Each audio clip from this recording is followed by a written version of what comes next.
Hello, children. Now we are going to start our second chapter of history, that is from trade to territory. It is very important to know that how these Britishers came to India and how they stayed in India for more than 200 years. What was the reason behind it? And why the rulers they did not do anything, or did they fought did they fight for their territory? So we will know about various battle in it, and how the rulers, or how the Britishers they defeated our ruler. So in this chapter, first of all, we will know about the historical characters, and that is the Aurangzeb. Aurangzeb is the last Mughal ruler. Though we know that Bahadur Shah Zafar was there, and Bahadur Shah Zafar was the son of Aurangzeb, but the active Mughal ruler was the Aurangzeb.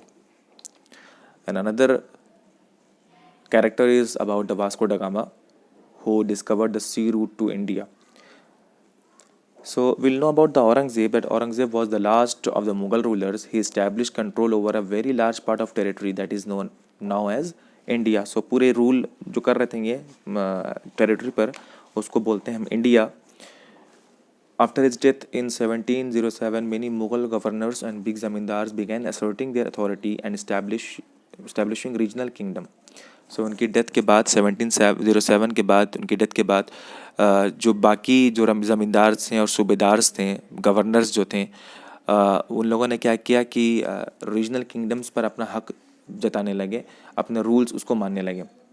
As a powerful regional kingdoms emerged in various parts of India, Delhi could no longer function as an effective center. So Aurangzeb के time में जो दिल्ली था वो एक effective centre था पूरे India का. लेकिन जो उनकी डेथ के बाद क्या हो गया कि बाकी के जो सूबेदार्स और जो ज़मींदार थे, इन्होंने अपने अपने रीजनल किंगडम्स पर अपना रूल करने लगे, जिसकी वजह से क्या हुआ कि दिल्ली को कम इफेक्टिव हो गया. By the second half of the 18th century, however, a new power was emerging on the political horizon, and that was the British. उसके बाद क्या हुआ कि जिस तरह से लोग आपस में लड़ना शुरू हो गए और एक नया पावर हमारे इंडिया में आने लगा, और वो कौन सा पावर था? ब्रिटिश का. Did you know the British originally came as a small trading company and were reluctant to acquire territories? आपको पता है कि जब ब्रिटिशर्स इंडिया में आए थे तो वो एक छोटे से एक ट्रेडर्स बन के आए थे, एक बिजनेस करने के लिए. लेकिन बाद में वो क्या बन गए? हमारे ही इंडिया के वो एक रूलर बन गए. कैसे हुआ ये? कैसे वो एक ट्रेडर बन के आए थे और कैसे हमारे इंडिया को वो रूल कर गए? इसमें जानेंगे हम लोग. East India Company comes to East. So in 1600 the East India Company acquired a charter. Charter मतलब होता है एक शासन पत्र, या आप कह सकते हैं एक हुक्म, from the ruler of England Queen Elizabeth I, granting it the sole right to trade with the East.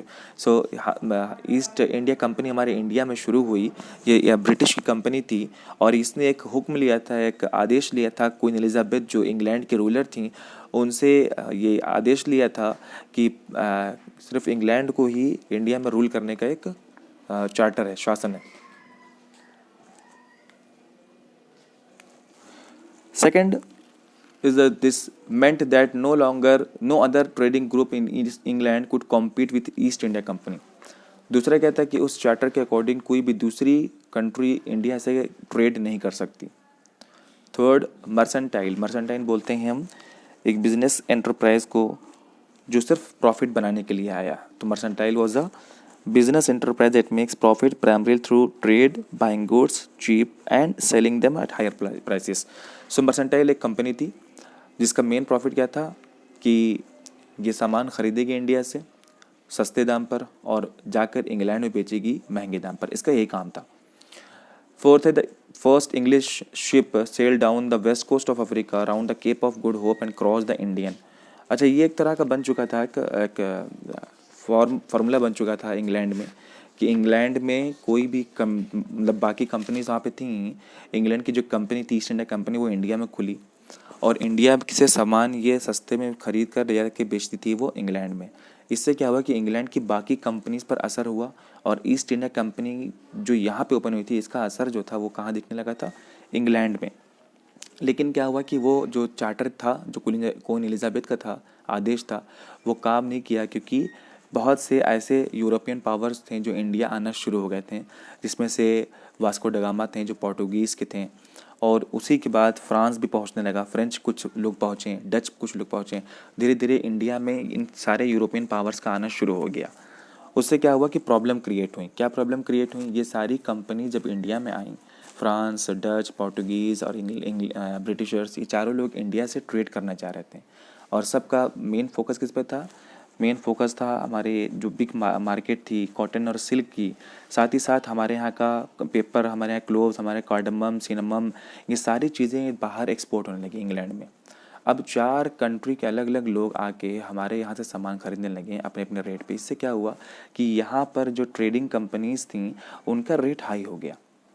अब इससे क्या होता है कि ये मार्केट्स को लोग क्या करने लगे, अपने हिसाब से चलाने लगे। इससे क्या हो गया, धीरे धीरे ट्रेड में क्या आ गई, पॉलिटिक्स आ गई।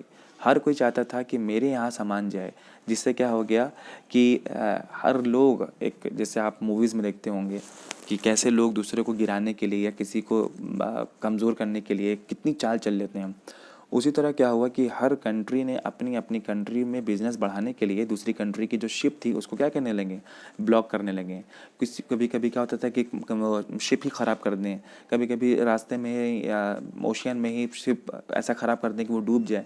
इस तरह से क्या होने लगा, एक तरह का पॉलिटिक्स आ गया उसके अंदर, ट्रेड के अंदर।